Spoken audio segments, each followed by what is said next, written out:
Silky made it through this big ass log.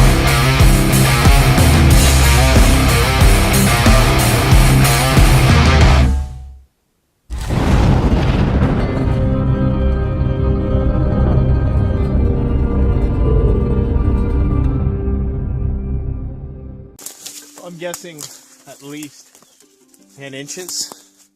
Let's see what the Katanaboy can do. Wow. I'm exerting no energy with this. Just letting the saw do the work. Phenomenal.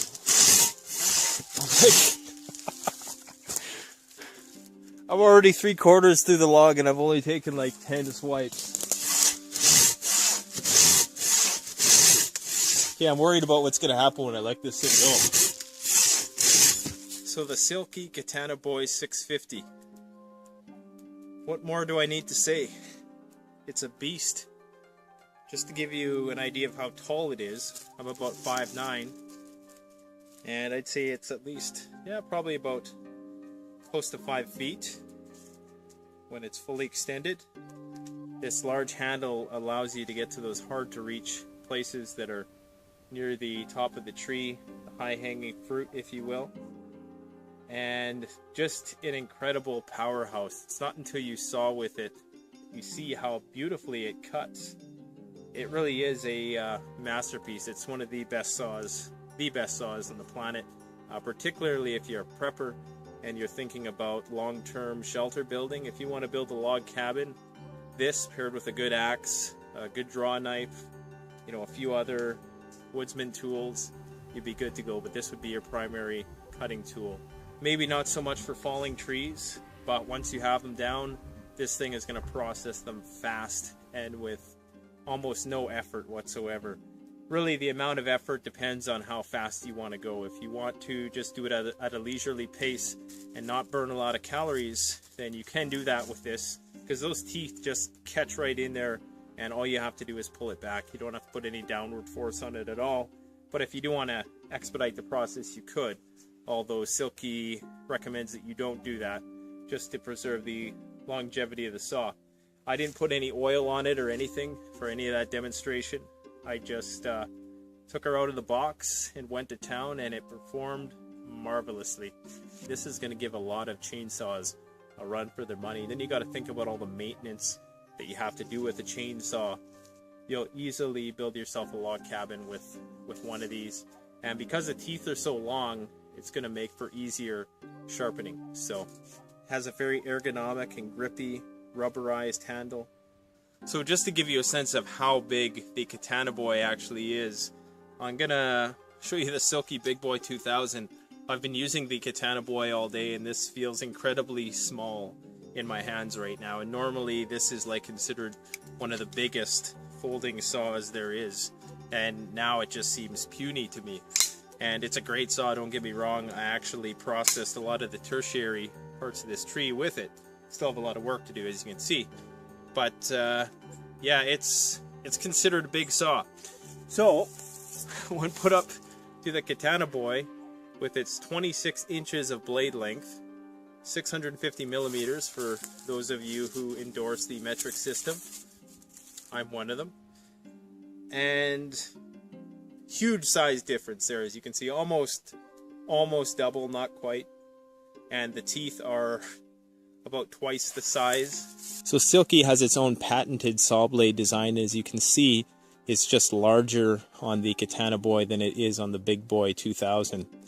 So very, very aggressive teeth. It takes 4 strokes to do what this will do in maybe 8 strokes, and what that normal Laplander Baco thingamajigger will do in probably 100 strokes. So this thing is unbelievable. My jaw dropped when I opened the box when Dave from Big Bear Tools sent me this, and I requested that he send me one because I told him how much I love Silky saws, and he's the main distributor out of Canada. That's Big Bear Tools. Go check it out. Lots of excellent tools for arborists and woodsmen, bushcrafters, survivalists, preppers, all those things. Definitely want to check out Big Bear Tools. Excellent customer service, lightning fast shipping, competitive pricing as well. Now, something like this is going to go for between $150 and $200. The extra blade is $120. And a lot of people are going to be like, oh, what? You got to think, this is going to do as much work as a chainsaw without the maintenance, because it is a solid state piece of equipment. There's no moving parts. So the Silky Big Boy 650 does come in what appears to be a Cordura sheath. There is a back pocket there if you want to stick an extra saw blade in there, and it has an adjustable strap. It's nothing to write home about, but it's going to protect Silky, and it allows for, I guess, 2 different wearing options. So you could just wear it over the shoulder like this, which would probably be good if you're just going a short distance, but if you wanted to go a long distance, you could always wear it that. You feel like a samurai when you have this thing on.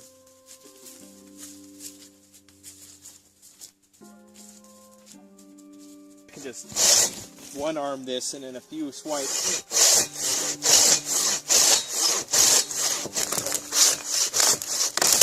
totally embarrasses the tree. I mean, this is bloody ridiculous. So my personal thoughts on the Katanaboy after some rigorous testing is that it's certainly more geared towards bigger stuff. So even for stuff like this, it works great if you can stabilize the wood. But the problem with such aggressive, catchy teeth is that it really will pull that wood.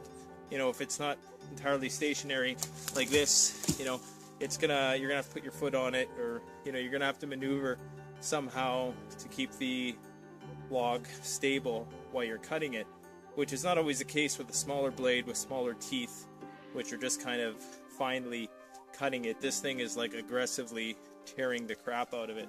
So it works excellent for huge, massive logs, even logs that are mounted to trees still, like secondary branches. The high up, obviously, because of the distance, you can one-hand it, you know, and it will work pretty well. But you can see how much it's pulling that big log. So, you know, you're going to want a stable log platform. This really is the ideal size log for the Katanaboy, and the ideal situation, I should add, because it's nice and stable. Freshly fallen tree, well, relatively speaking.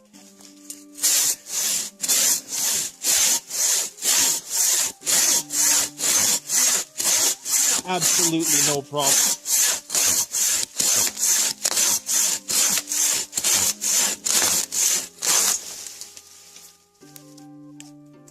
Katanaboy!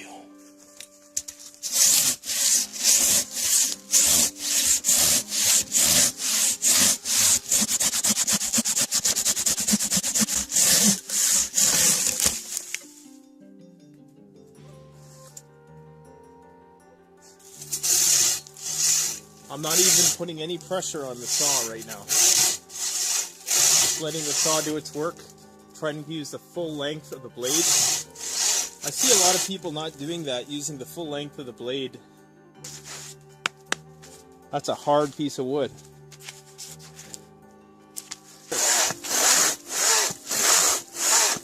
I'm using almost no energy. Look at that. This is a logger's wet dream.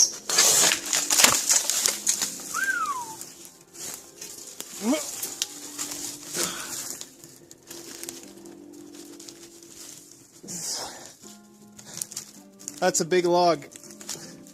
Between 18 to 20 inches. Let's see what happens. This one is going to be challenging. I mean, this is ridiculous. Like, this is actually kind of dangerous too, so don't try this at home.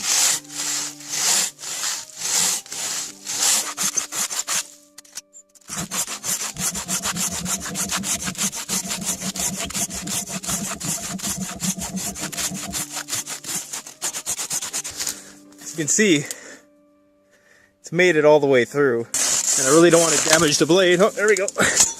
Now,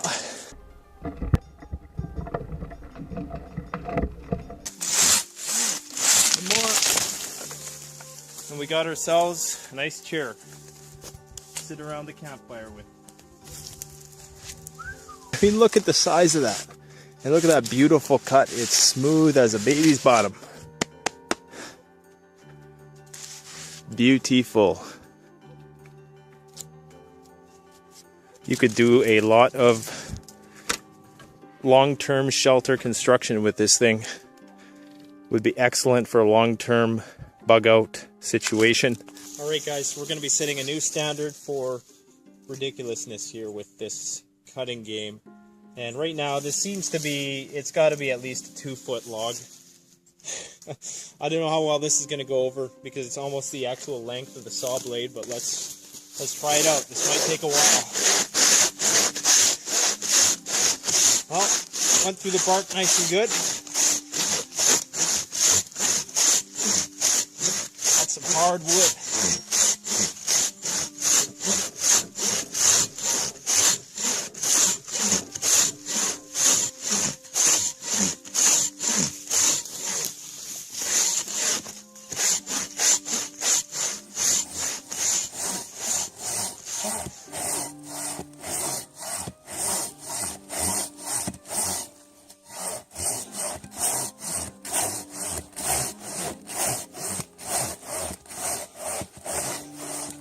She's about to drop.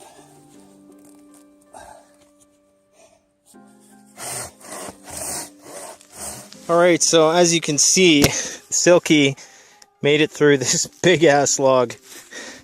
But unfortunately, you know, didn't really plan it out too well, so it's kind of sticking there. But I could always saw off this next part here and make myself some furniture, so I just might do that. But there you go, folks. As you can see, with, I would say, moderate effort, I was able to saw through a 2-foot tree, which was dead, but I mean the wood was still very hard. So, Silky Katanaboy, 650, one badass saw. Check out the Canadian Preppers Network blog, an excellent resource for survivalists and preppers.